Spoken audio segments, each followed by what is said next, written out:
Do you have chickens or other livestock that you'd like to set up some electric netting or electric fencing, but you don't know how to do it? Well, today we're going to show you how to set up the electric netting as well as set up your solar system so that you can do it and protect those chickens or other livestock from predators in your area. This is Ready Set Homestead. I'm Kale. Let's get this started. I got this copper grounding rod. This is copper. You can use galvanized, you can use copper. We're going to be using copper. Now this is 96 inches, which is 8 feet long.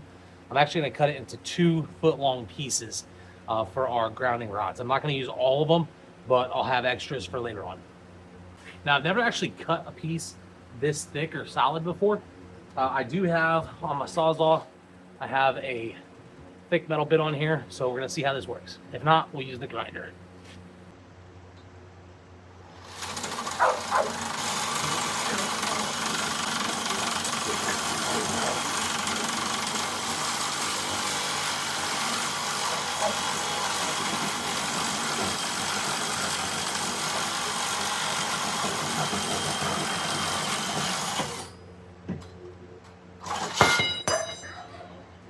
Works good to me.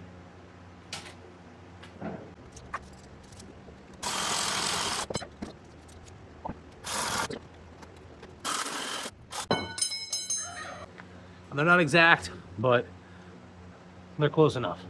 We have our chicken tractor. We have a few supplies here that we're going to be using. Now, I have a 2 foot tall, that's a electric poultry netting. We have our grounding rods. We have our solar panel. We have our stakes to hold up the netting. And then just some other tools and things we need. I got a hammer, that's my tripod, some wire, and some electrical tape. So I'm gonna go ahead and set this up and show you what we're gonna do. When you're setting up this electric fence or electric netting, whatever you wanna call it, you need to check and see where the most sun is gonna be. Typically you wanna face it in a southward direction, but I like to make sure to see where the most sunlight is going to be in the afternoon, because I want the most amount of charge to happen before nightfall, because that's when it's really the most important for us to have this net. Now, a 2 foot net is not going to stop something like a coyote from jumping over the fence. That chicken coop, as y'all saw how we built it on the last video, if you haven't checked that out, make sure you check out that video on how to build this chicken tractor. This thing has hardware cloth all around it. So it's going to be very difficult for a predator to get inside, with an exception to digging underneath. So all this netting is designed to do is a couple things.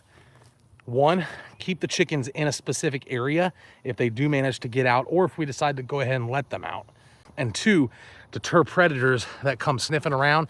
They come up, they start getting close to it, they hit that electric fence, and they go, you know what? I don't want to mess with this. It's going to help us with minks. It's going to help us with raccoons. It's going to help us with possums. Hopefully it might help us with snakes, depending on how big the snake is. But it is pretty tight on the ground. We just don't want anything big having the ability to just immediately go straight to the coop and have a bunch of time. We want it to have a little bit of a deterrent to keep it away in the stages when it's investigating. So we want to see, right now it's about 2 o'clock in the afternoon, and south is this way. You can see the sun. So we want to set up our basic foundry somewhere over here.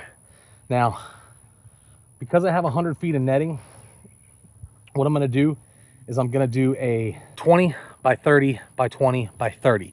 All together, that's going to be 100 feet. I know personally that my gait when I walk 2 steps is about 5 feet. So that's how I'm going to gauge it from where we are right here, because I feel like this is going to be about our 30 feet mark.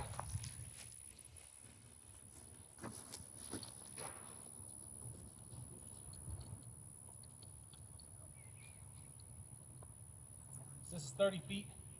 It's pretty good right here. So we're gonna put our stake in the ground right here.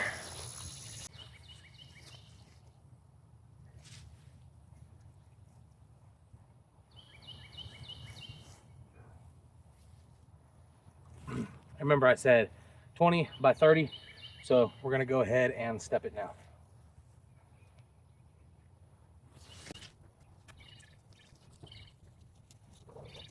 I'm gonna mark my 4 corners first, and then we're gonna come back and we're gonna add pieces in between. There's a couple different kinds that you can get. You wanna have something that doesn't conduct electricity, obviously, so these are plastic. We have our metal spike, and then this is so you can put your foot down and go all the way down into the ground. So when you're doing this, obviously, if you used a tape, that would be the most efficient way to do it. I didn't use a tape. I just guesstimated based off of my steps. So I was a little bit short right here. It's okay. It doesn't have to be a perfect square. Remember, it doesn't have to be pretty. It just needs to be practical. So that's what I did, is just adjust it as I could. So I'm a little bit short on that end. We're going to tighten everything up and then move if we need. So all I'm doing here is just making sure that everything is tight. I'm putting in the extra stakes to hold it up so that the fence isn't falling down. I think it's really important to remember when you're building something like this, they're your chickens, it's your livestock, it's your fence, and it's your property. So you do it how you want to do it. Now, I'm sure that there's a manual out there that'll say to do the stakes every 8 feet or whatever it may be. I did have to move the tractor. You saw me pull it there just a little bit, so I had the extra room so that I could fit them. So it's not a perfect square. It's really not a square at all. But again, I don't care, because my property, my fence. It works, and that's all that matters. Now it's time to set our grounding rods. So grounding rods are interesting because when you do research online, it'll tell you they shouldn't be closer than about 8 to 12 feet from each other, which would make you assume that they need to be 12 feet from each other. That's not the case. So over there is going to be our first ground where they connect. And then we're going to do a secondary ground on this back corner over here. So we're not going to use all of our grounding pieces, which is perfectly okay. I'm going to do it on the inside because I don't want any critters on the outside messing with it.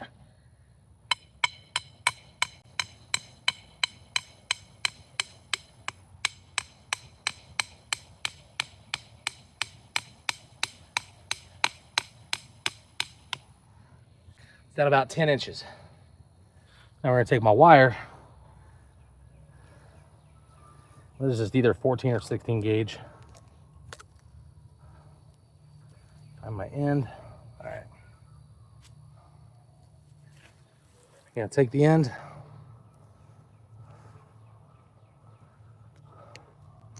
Get a good bit off.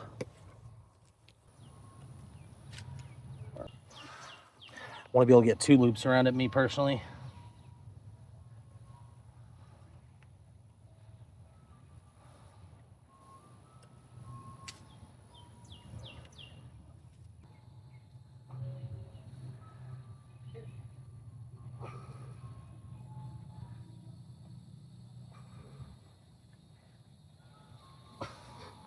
It's like so.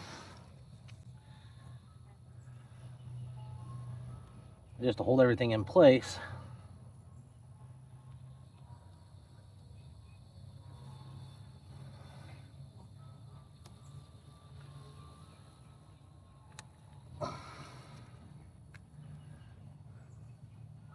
Get it from leather.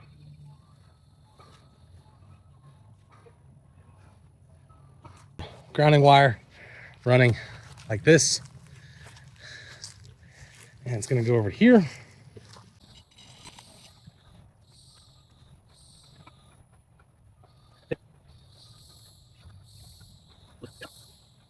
All right, so here's the solar panel. Now this one is a Solar Stop 80 fence energizer. It is 12 volt DC, 16.5, I believe that's amps, 10,000 volts, 0.8 joules. There's 2 different settings: energy saver, which is low, max output, which is high. It also has a wall charger. So we're going to turn it off right now, but it has 2 leads, positive and negative. The positive is attached to our red, which is going to attach to the fence clip right here, just like that. I'm going to turn it towards the max sun. The negative is going to go on the ground, just like that. We're gonna kick it on. When I turn it on, we should have lights on the back. That's good. That means it's charging and it's active. So now I'm gonna test the fence.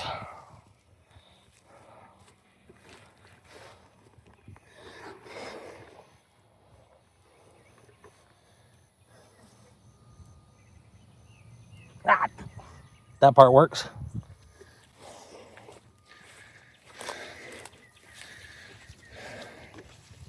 Just back here. Ow. Just down here. Ow. Just over here. Ah. God. I want to test down here. Yep. Same thing. God.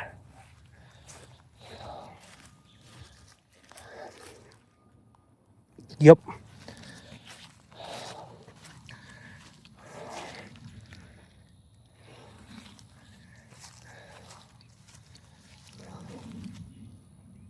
Yep. So there you have it. That is how you set up an electric fence or an electric netting. And all electric fences are pretty close to the same. Whether you're running tape or you're running wire or you're running netting like this, you're gonna have your power source, whether that be solar or direct current straight from a power source. You're gonna have grounding rods. I mean, I have a grounding rod over there. I have a grounding rod over here. It's perfectly fine. And this should add a little bit of extra protection for our birds. Make sure you like, comment, subscribe. Let me know in the comments down below, what kind of fencing do you use? Have you used electric fence? Do you want to use electric fence? What you got going on in your setup? We'd love to hear it. This is Ready Set Homestead. Enjoy homesteading.